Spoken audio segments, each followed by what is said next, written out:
Hey everyone, I'm Danny and welcome to Wizardry Workshop.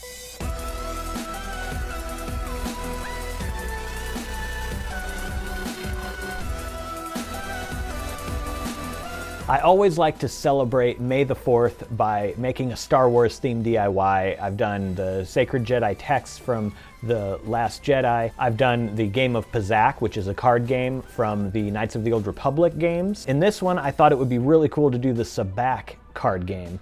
Sabacc, I'm not sure exactly how it's pronounced, but this is the game that Han Solo won the Millenium Falcon. So it's actually a really important part of Star Wars lore. If this card game didn't exist, Han Solo may have never piloted the Millenium Falcon. First, of course, we need to print our templates. So there are several pages. I think there's something like 16 or 17 pages, and they are printed double-sided on cardstock. And you want to try and get the thickest cardstock that your printer can take. The file that I printed here actually has bleed around the edges of the cards, which means the artwork actually extends out past where you want them to be cut down. That way you don't have to worry about any white space showing up after you cut them out. And I am going to use my Cricut to cut these cards out. If you don't have a Cricut or a die cutting machine of any kind, you can actually print out several of the guides, the print guide or the cut guides, and then overlap them, like put them on top and then follow the guide to just cut these out. And I don't know if it's noticeable by anybody watching this, but if you've seen any of the other videos where I've used my Cricut, I did get a new Cricut here. This is my Cricut Maker. I just upgraded from the Cricut Explorer Air 2. Anyways, yeah, you want a light grip mat. If your mat is too sticky, when you put these on here, when you take them off, you're gonna see that some of the ink or toner might come off on the or on the mat itself. And we'll load the mat in.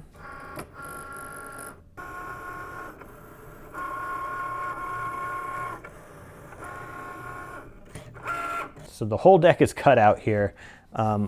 This mat was brand new when I started, and every time you cut, it leaves a little bit of toner behind if you're using a laser printer. I don't know, inkjet might not do it quite as bad, or maybe your toner doesn't come off as easy as mine does on these mats. I'm not sure, but as you can see, this is why you don't want that really tight grip. You want the light grip mat. And here is the deck of Sabacc cards. It's not as smooth as I would have wanted it to be. Normally it would be smooth, and I've never had that many issues cutting with my Cricut before, and I just realized I might need a new blade, and then things should be a little smoother next time. One thing I'm gonna do to make these look a little more realistic is I'm gonna add some distress ink to the edges. So I'm gonna stack them up, and then I'm gonna use a paper clamp to clamp them together. It looks like I have to do probably half and half because my clamp will not clamp all of them together. There are 76 cards here, so it's a little bit different than your normal 52 card deck. Then I'm just gonna grab my distress ink, and the kind that I have right here is Vintage Photo. And it's gonna be as simple as just sort of blotting it onto the edge, and it's gonna make the cards look kind of dirty. But that's what we want. We want them to look a little used and dirty and old. Imagine people playing this in a grimy old cantina and keeping it in their little toolbox for their spaceship or something. It's gonna be kind of grimy and messy, right? And then another thing I'm gonna do is I'm actually going to do a little bit of aging on each card individually, because if you look at it, the edges of the cards now look kind of, dirty and grimy, but then it doesn't look so bad on the backs or the fronts. It looks a little unnatural. So yeah, I'm just gonna add a little bit of aging to each of these cards. I'm gonna use this as scrap paper since it didn't cut all the way through. But basically, I'll show you on this one because it's easy to see all the edges and stuff. I'm just going to grab my little brush tool,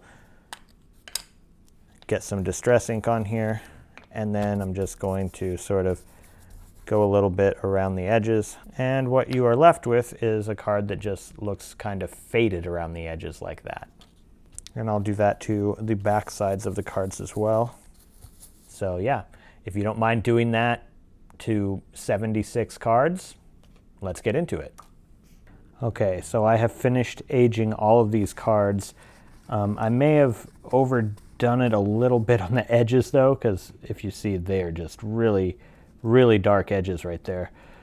They don't look too bad if you're looking at them like kind of at an angle, but if you look at them head on like that, they're just completely dark.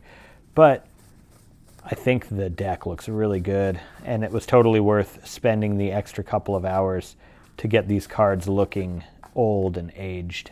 So let's go over just quickly the cards, what they mean, and then I'll show you where you can find the rules to the game, because there are different ways to play this game. There's different sets of rules, so I'll just give you links in the description box where you can find the rules. Let's just talk about the cards though. So the deck is made up of 4 different suits, as you can see right here. Each suit contains 15 cards, and then we also have 16 more cards right here, and these are kind of like the major arcana in tarot cards. It's a very interesting sort of mix of tarot and regular playing cards, but then with a different kind of spin to it. So the 4 suits are staves, flasks, sabers, and coins. And that's very similar to, you know, clubs, hearts, spades, diamonds. Or if you're looking at tarot cards, it's actually even more similar to that, because it's wands for staves, cups for flasks, and then swords for sabers, and coins for coins or pentacles. Even some of these other cards over here have sort of tarot counterparts in a way. So let's just take a look at the staves here. So it's represented by a small square, and it's the 1 of staves, the 2, the 3, the 4, the 5, all the way up to 11. I actually made this deck complete compared to the movie replica that you can buy. It's a similar design, but it only goes up to 6.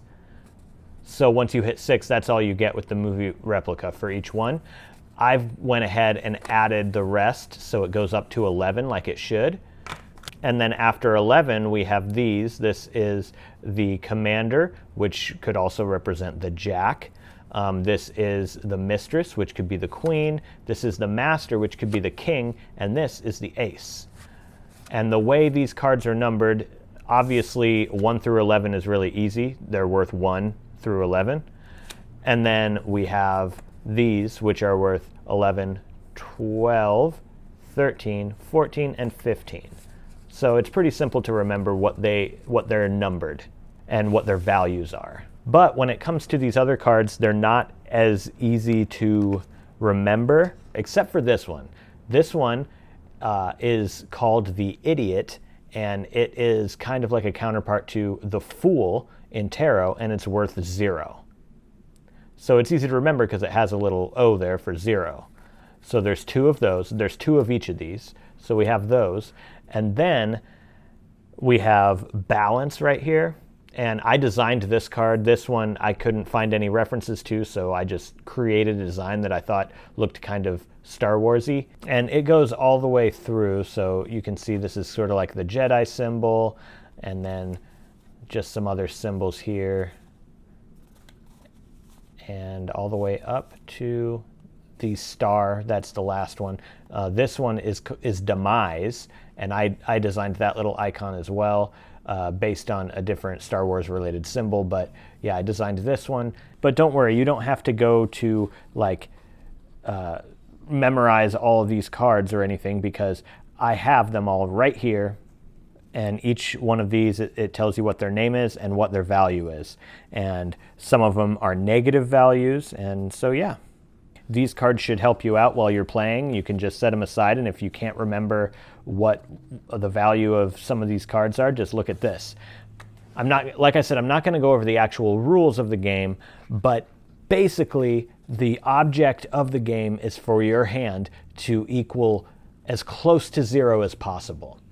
So whoever has the lowest score when the hand is finished wins. I really hope you guys liked this project here. I know I mostly do like Harry Potter stuff here, obviously, but sometimes I like to stray away from that and do some other things that I really like. So I thought this Sabacc deck would be cool to do, and I actually have had people ask me to make these cards before, so I thought this would be perfect for May the 4th. I do give away all the things that I make here, so if you want a chance at winning this deck of cards, there's a giveaway link in the description box below. Down there you're also going to find the giveaway link to my 70K giveaway, which is for the Accio box book covers that I designed. And along with these book covers, I'm also including the Harry Potter books that they fit. So that's the first edition American hardbacks. You get the full set of books and the full set of book covers. Thank you guys so much for watching. May the 4th be with you.